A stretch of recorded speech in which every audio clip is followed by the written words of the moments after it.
So now we're going to look at some advanced Q stack options. And the first one we're going to take a look at is Playback Holdover mode. What this allows us to do is enable a 2-page holdover so that we can have playbacks active from 2 pages at once. So the example I'm going to use here is my wash tilt cue. If I was to bring this fader up and go to the next page, by default this playback's going to start flashing to tell me it's active on the previous page and needs to be deactivated before I can activate the playback on this new page. So I'd need to bring the fader down and then back up again to deactivate the cue from the previous page and activate it on the new page. So I want to have those both active at once. So I need to go to Setup, View Settings, Playback, and set Playback Holdover mode here to 2-page holdover. If I now activate this wash tilt cue, go to the next page, you can see this time on the playback legend I've got P1, so page 1, wash tilt, so telling me what's active on the previous page, what is being held over. So now I can bring the fader level down and back up to set the level of this beam tilt cue on this current page. And we've now got playbacks active on 2 pages at once.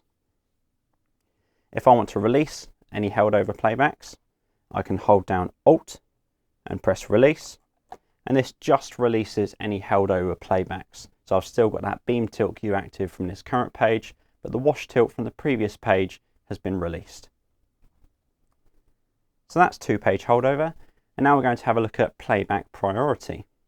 So Playback Priority, you can set different priorities for different playbacks.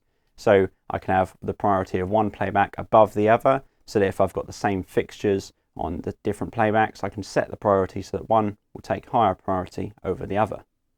What I can also do, which I'm going to show you now, is set priority over the programmer.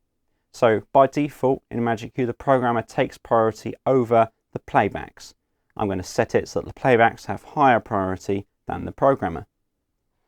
So at the moment, if I go back to page 1, we've got this spot static cue here, where I've got my spots in blue.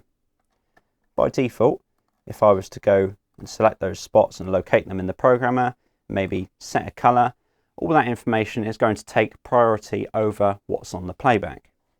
But if I triple tap the S key or the legend for this playback and go to Playback Priority here under the Advanced tab, if I set this to above programmer and then reactivate the playback for this to take effect, so currently playback is inactive, you can just see the data outputting from the programmer. Bring this playback up and you can now see that this playback is taking priority over the programmer, so it's switched to that position and that blue color that's on that playback. It's now outputting that data from the playback instead of from the programmer. So that's Playback Priority. Final thing we're going to take a look at is fader jumps to cue step. So what this does is, if I just clear the programmer here, on playback 10 here I've got some spot cues. If I activate this playback, I can step through these cues currently, because it's set to cue timer, I can step through them using the play key. What I want to do is to be able to step through those cues in even jumps as I lift the playback fader. So I'm going to triple tap the S key or playback legend to bring up the options, go to the fader tab and set fader jumps to cue step to yes. What I'm also going to do, I'm also going to set another option here. I'm going to set fader controls HTP channels, so your dimmer channels, to no.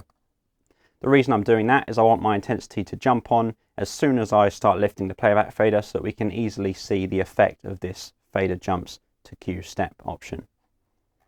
So as I start to lift the playback fader now, my intensity is going to come on and it's going to move to that first cue, and as I lift the fader up in even jumps, it's going to go through each of the cues in that cue stack, like so.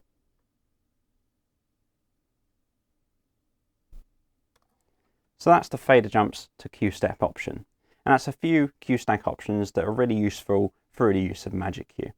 In the next video, we're going on to look at advanced effects.